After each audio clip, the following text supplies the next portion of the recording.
Hey y'all, as you can see, we haven't gone to the race yet and the engine's already apart. We didn't even get out of the garage. What happened was, as I made some changes before the last run on Mother's Day at the test, I didn't check the squish in the cylinder. I just assumed by the dimension of gasket that we changed would affect the squish the same way. And I checked the squish right before I was getting ready to button everything up, put the seat back in it, put the cart back together. And everything happens for a reason, right? I believe that. The motor, it rolled over, and I checked the solder, and I'm using like 062 solder. And the squish should be, I was looking at something probably around 39 thousandths, and it measured like 50 something. And I thought, oh, what's this? What's going on? And I looked at the end of the solder, and it looked as though it had pinched off the solder, and it was in the motor. So I had to drain the water just to be sure. Drain the water, pull the top end off, make sure the piece of solder wasn't inside the engine. I didn't find it, but I did, before I took it all apart, did clean off the end of the solder and recheck it, and it was really the same as it was before I changed the gasket stack, which doesn't make any sense. It should have changed. It was only about a thousandth different, and it should have been more than that. So I'm going to leave it. I'm not going to tell you what I'm doing. But so we took things apart, and then we found some scratches in the cylinder. Not real bad, but in some scratches on the backside of the piston, and everything was wet and juicy and stuff. Everything was happy. All the numbers were good during those runs. So other than the water temperature. So we didn't know what the deal was, but I cleaned up the piston. I've done that before. Take a needle file to the ring land, remove the ring, hit it with some carb cleaner, clean everything up, and then take a needle file to the edges of the ring land because they were sharp, which meant, the material was moving, and I think that's why we got the scratches in the cylinder. Here I want to show you, a lot of people say you can't sand this Nikasil stuff, and that's absolute crap. If you look in here, you can see those lines there, right down the side of the exhaust port. Do you see that? All the way down, two different widths. But I had one on this side too. And you can see where I've already cleaned it up. It's gone. Completely gone. Again, there's you can really see them there. And that same thing happened on this side, and they're gone.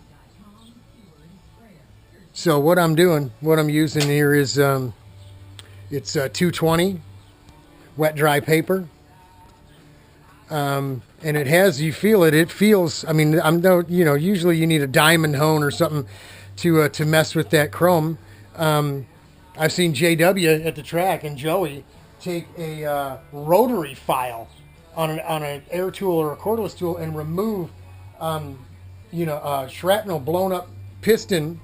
Aluminum seizure from the bore, saying this tool won't hurt the chrome because the chrome is harder than the tool. And that might be the case, but it's not the case with this sandpaper. So can you sand out minor? Obviously you can. And what I'm going to do, I have a Sun-In hone of my own.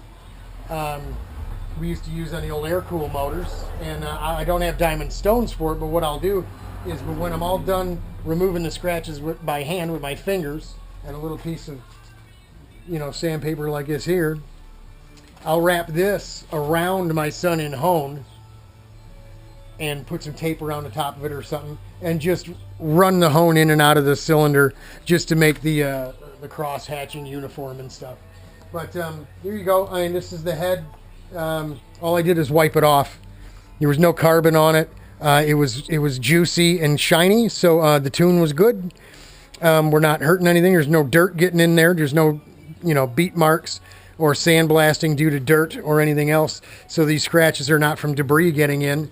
That's why we went to the outer filter on our air filter. We knew we've been religiously changing the air filter and cleaning the outer filter, thinking we were getting scratches in our cylinder from dirt, because after we did the test from Nelson Ledges that you saw on the website last year, some August or September of 17, we went out there and we didn't turn very many laps, but we had some scratches in the darn cylinder. and not seizure scratches, just scores.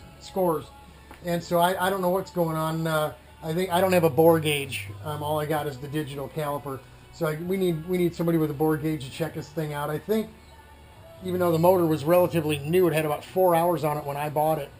I think the bore is big. That piston in there is a 53.9896, which is on the large side of the ones that are available.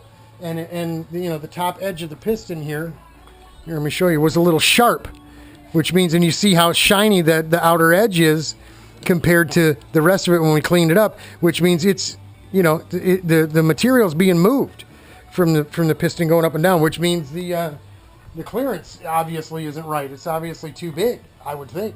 Piston beating around in there, but that's where we're at. We you know, we want to make sure we got this thing, you know, squared away as best we can before we get out to the track.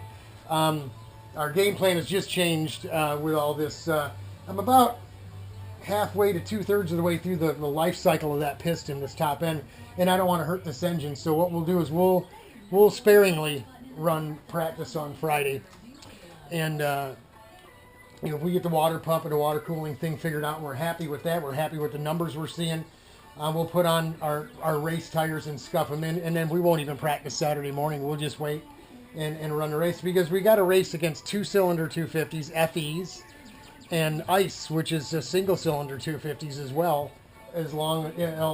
also along with other lay-down 125. So we don't have any chance of running with those guys anyway.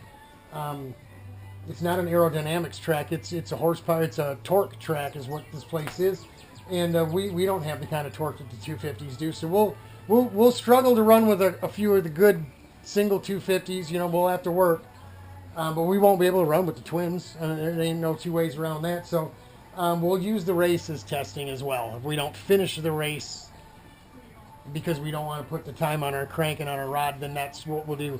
You know, we'll stop early if it seems pointless, especially if we're just running around by ourselves, burning up tires, brakes, and pistons and rods and what have you. So that's it.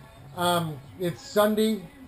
I believe it's the 8th, 9th, something like that. I don't know. 8th, and we'll get it put together. We may or may not get it running before the end of the day today, but definitely running tomorrow. Brother Rich, hey Rich, what's up? He's coming by Wednesday after at lunch, because he works around the block. Thought maybe he'd come by after work. He's going to help me load the cart in the trailer, but that's it. We're going to get everything ready to go, and we'll bring you some video from the track. We'll let you know how it's going. Okay, God bless everybody. Have a safe trip. You know, it's Sunday. It's not too late for you to get to church. It's only about 45 minutes to 6 p.m. It's about 4:45 here, so I'm going to get in and I'm going to get on the internet and get me some more Bible teaching and preaching here from Temple. I'll leave the address below. But that's it, folks. We live in America. Be proud of your country. Proud of who you are. We're lucky to live here. We're lucky to be born here. Shared love. See y'all.